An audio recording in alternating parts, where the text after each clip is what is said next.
Hello, my name is Carlos Pimenta. I'm an actor, theater director, and the consultant at the Instituto Camões, which is an organization similar to the British Council Cultural France or the Goethe Institute.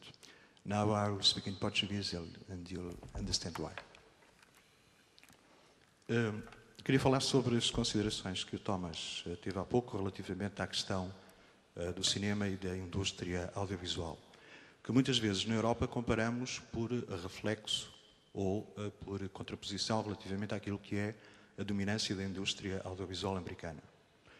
Seria bom recuar cerca de 60 anos ao início daquilo que é a indústria audiovisual americana e o cinema americano, que influencia e tem influenciado de uma forma determinante o cinema europeu, não nos esquecendo que a indústria cinematográfica americana surge nos Estados Unidos em torno de uma língua comum, o inglês, em torno de uma ideia de nação. Na Europa passa-se precisamente o contrário. Existem nos Estados-membros inúmeras línguas diferentes, inúmeros Estados com identidades diferentes, embora se deseje ou se pretenda afirmar uma identidade cultural europeia. Mas identidade essa que assenta num conceito não de unidade ou de unicidade, mas sim de diversidade.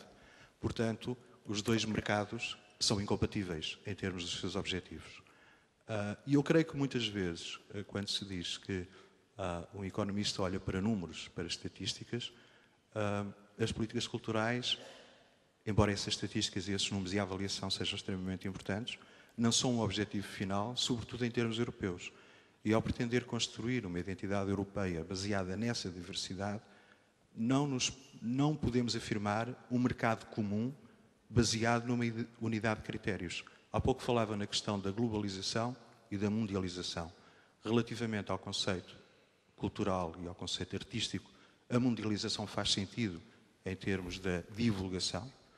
A globalização, quanto é um conceito diferente que tem a ver com formatação.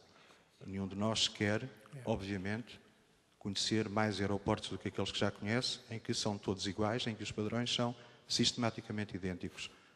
É muito mais interessante essa diversidade cultural que nos enriquece do que propriamente o conceito de aeroporto enquanto cultura. Non, non, je crois qu'on est tout à fait d'accord. Hein. Simplement sur la question de l'incompatibilité des marchés hollywoodiens, américains et européens, c'est tout à fait vrai. Hein. La difficulté, c'est que ces marchés doivent cohabiter puisqu'ils exploitent les mêmes...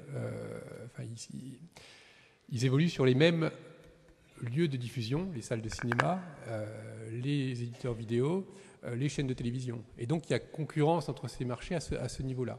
Et c'est là qu'il y a un problème parce qu'ils n'évoluent pas dans la même catégorie, ils n'ont pas les mêmes armes, effectivement. Hein. Enfin, le fait que il y a même enfin, non seulement Hollywood fait des films pour le marché américain, mais plus encore, enfin, des théoriciens du cinéma en France disent même que Hollywood arrive à faire des films, à concevoir des films immédiatement pour le monde entier en s'appuyant sur le fait que les États-Unis sont eux-mêmes un melting pot.